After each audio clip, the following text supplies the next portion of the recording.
another segment of our lesson. Today we are going to be learning more about plane shapes.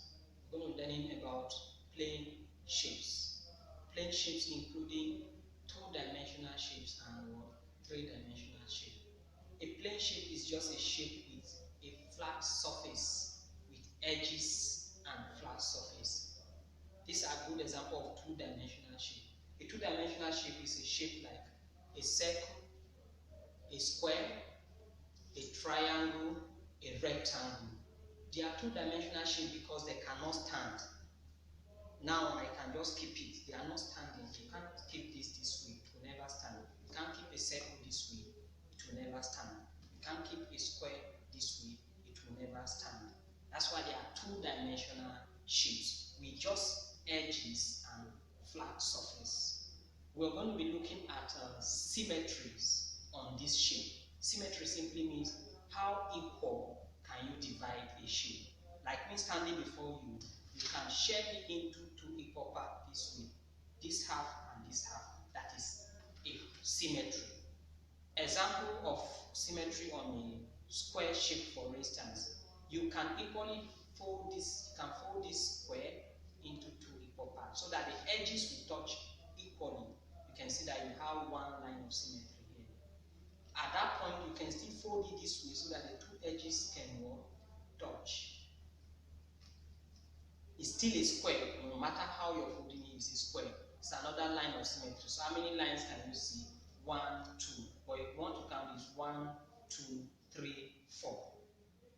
Of course, even if it is like this, you can as well fold it in a diagonal way. What I mean by diagonal way, instead of at the center, it goes this way in a diagonal way, so that you get another line of symmetry. You can see. So in whichever way you're folding it, the edges are meeting each other. So all these things you're seeing, they are lines of symmetry. The same thing for a triangle, but lines of symmetry differs by shapes. For triangle, for instance, this is a triangle. You can only fold this triangle this way, so that the edges will be equal. So you have only one line of symmetry here. You cannot have more than one line of symmetry, because any other way you want to fold it, it will not give you equal edges meeting anymore. That of a circle, yes, the circle I'm carrying here have 4 lines of symmetry because it's divided into 4 quarters, but that is not all. Circle has numerous lines of symmetry. We call it infinity. That means you cannot count the lines of symmetry on a circle. For instance, this surface I'm carrying here is a circular surface.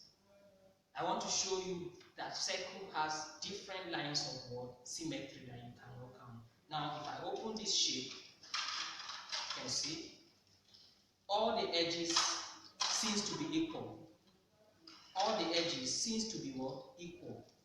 And you can still keep on dividing this. So you can divide this and reduce it, and you realize that they will become single lines this way.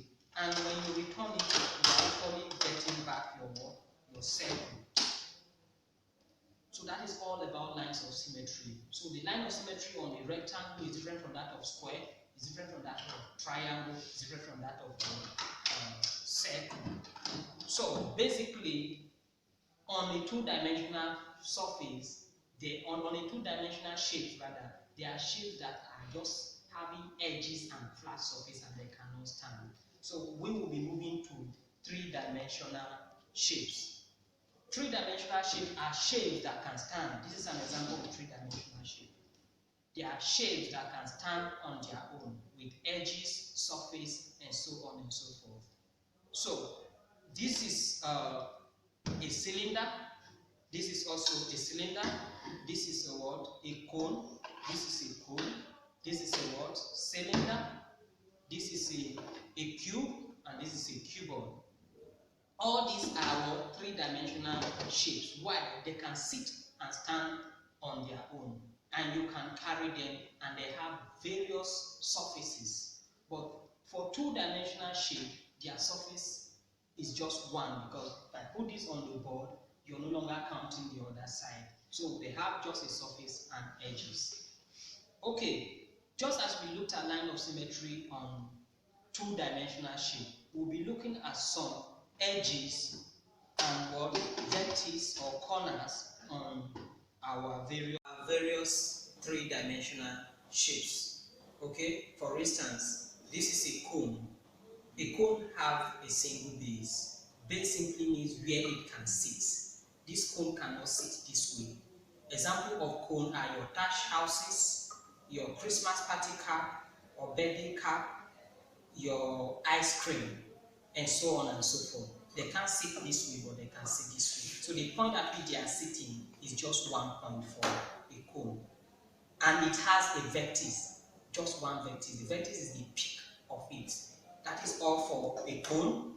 For cylinder, a cylinder have two surfaces, this surface and this surface. So this can be the base, this can also be the base, and a single surface round it. So a cylinder has two edges, this edge, and just one surface.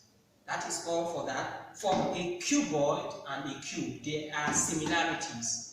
They all have 6 faces.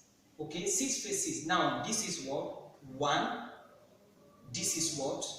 2. This is 3, 4, 5, and 6. The surfaces are same as what? Square. For cube, the difference between cube and cuboid is the surfaces here are rectangle, while cuboid the surfaces are what? Square. Now, let's count the edges. They have 1, 2, 3, 4, 5, 6, 7, 8, 9, and what? So what am I counting? Sorry. 1, 2, 3, 4, 5, 6, 7, 8, 9, 10, 11, 12. So they have what? 12 edges. They have 12 what? Edges. While the vertex as this is 8. 8 in the sense that you have 1, 2, 3, 4, 5, 6, 7, 8. So 8 edges against 12. 8 vertices against what? 12 edges. 8 vertices against what? 12 edges. The same thing as that of the cuboid. So your Maggie cube and all of that have 8 vertices and what? 12 edges, then 6 faces. So basically, that is all about a 3-dimensional shapes. Thank you as we progress to the next lesson.